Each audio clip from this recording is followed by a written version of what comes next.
2026 ഫെബ്രുവരി 10 Siraj editorial. നെല്ല് ബോണസും കേന്ദ്രത്തിന്റെ എതിർപ്പും. നെൽകൃഷി പ്രോത്സാഹനത്തിന് കർഷകർക്ക് അധിക ബോണസ്, പ്രൊഡക്ഷൻ ബോണസ് നൽകുന്നതിനെ ചൊല്ലി കേരളവും കേന്ദ്രവും ഏറ്റുമുട്ടലിലാണ്. പ്രോത്സാഹന ബോണസ് നിർത്തലാക്കണമെന്ന് കേന്ദ്രം ആവശ്യപ്പെടുന്നു. കേന്ദ്ര ധനകാര്യ മന്ത്രാലയം സംസ്ഥാന ചീഫ് സെക്രട്ടറിക്ക് അയച്ച കത്തിലാണ് ബോണസ് നിർത്തലാക്കാൻ ആവശ്യപ്പെട്ടത്. സംസ്ഥാനത്തിന്റെ അധികാരത്തിന്മേലുള്ള കടന്നുകയറ്റമാണ് കേന്ദ്ര നിലപാട്. അത് അംഗീകരിക്കാനാകില്ലെന്നാണ് സംസ്ഥാന സർക്കാർ പറയുന്നത്.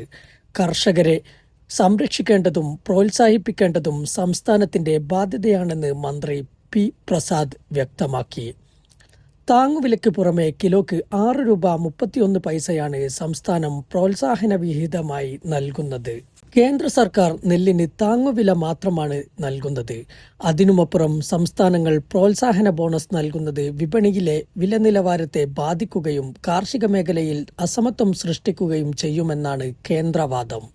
ബോണസ് വഴി നെല്ലിന്റെ വില വർദ്ധിക്കുമ്പോൾ കേരളത്തിൽ നിന്നുള്ള നെല്ല് സംഭരണത്തിന് കൂടുതൽ വില നൽകേണ്ടി വരികയും കേന്ദ്രത്തിന്റെ സാമ്പത്തിക ബാധ്യത വർദ്ധിക്കുകയും ചെയ്യുമെന്നും കേന്ദ്രം പറയുന്നു. അതേസമയം കേരളത്തിന്റെ സവിശേഷമായ ഭൂപ്രകൃതിയും പ്രത്യേക തൊഴിൽ സാഹചര്യവും കണക്കിലെടുക്കുമ്പോൾ പ്രോത്സാഹന ബോണസ് അനിവാര്യമാണെന്ന് സംസ്ഥാനം ചൂണ്ടിക്കാട്ടി. പഞ്ചാബ്, ഹരിയാന തുടങ്ങിയ സംസ്ഥാനങ്ങളിൽ വിശാലമായ കൃഷിഭൂമികളും യന്ത്രവൽകൃത കൃഷിയുമാണ് നിലവിലുള്ളത്.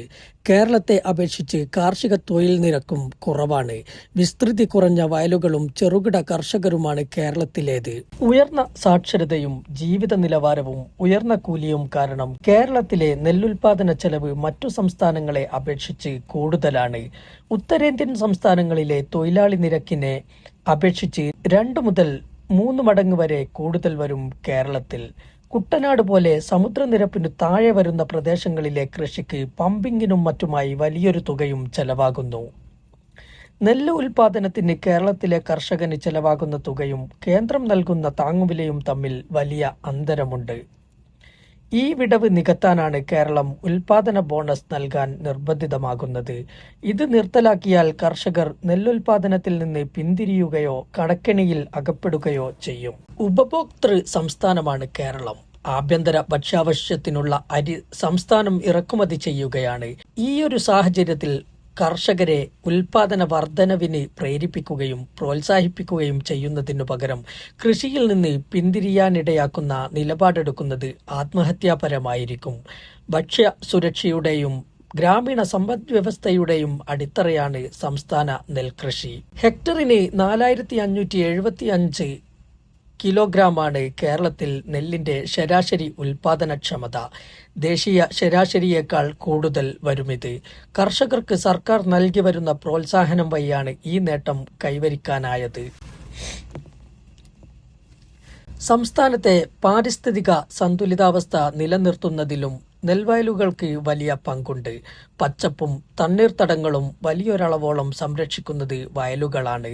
ഇതടിസ്ഥാനത്തിൽ നെൽകർഷകർക്ക് സർക്കാർ നൽകുന്ന പ്രോത്സാഹന ബോണസ് പരിസ്ഥിതി ജലസ്രോതസ്സുകളുടെ സംരക്ഷണത്തിന്റെ ഭാഗമായി കൂടി വിലയിരുത്തപ്പെടേണ്ടതുണ്ട്.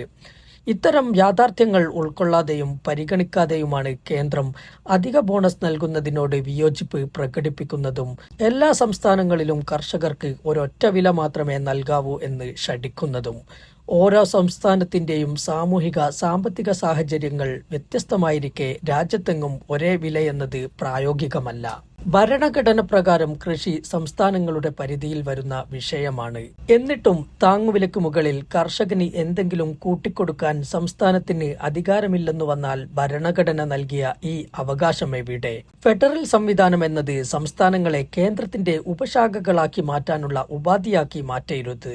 വർഷം തോറും കോർപ്പറേറ്റുകളുടെ സഹസ്രകോടി വായ്പകൾ എഴുതിത്തള്ളുന്നവർ രാജ്യത്തെ കർഷകർക്ക് നൽകുന്ന പ്രോത്സാഹനങ്ങളെ എതിർക്കുന്നതിലെ വിരോധാഭാസവും കാണാതെ പോകരുത്. ബോണസിനെതിരെയുള്ള കേന്ദ്ര നീക്കത്തിനു പിന്നിൽ ഇന്ത്യ അമേരിക്ക വ്യാപാര കരാറാണോ എന്ന സംശയം ഉയരുന്നുണ്ട്.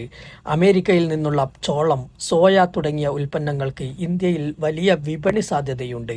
ഇന്ത്യൻ IT മേഖലയ്ക്കും മറ്റും അമേരിക്കയിൽ കൂടുതൽ ആനുകൂല്യങ്ങൾ ലഭ്യമാക്കുന്നതിനു പകരമായി ഇന്ത്യയുടെ കാർഷിക വിപണി തുറന്നുകൊടുക്കുന്നതിന് സർക്കാർ സമ്മതം മൂളിയതായി പറയപ്പെടുന്നു.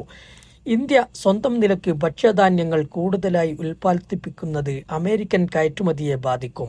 കേരളം പോലുള്ള സംസ്ഥാനങ്ങൾ നൽകുന്ന പ്രോത്സാഹന ബോണസുകൾ നിർത്തലാക്കുന്നത് വഴി ആഭ്യന്തര ഉൽപ്പാദന വർധനവിൽ താൽപര്യം കുറയ്ക്കാനും ഭാവിയിൽ ഇറക്കുമതിയെ ആശ്രയിക്കുന്ന സാഹചര്യം സൃഷ്ടിക്കാനും അമേരിക്ക, യൂറോപ്യൻ യൂണിയൻ തുടങ്ങി പാശ്ചാത്യ ശക്തികൾക്ക് താൽപര്യമുണ്ടാകുക സ്വാഭാവികം.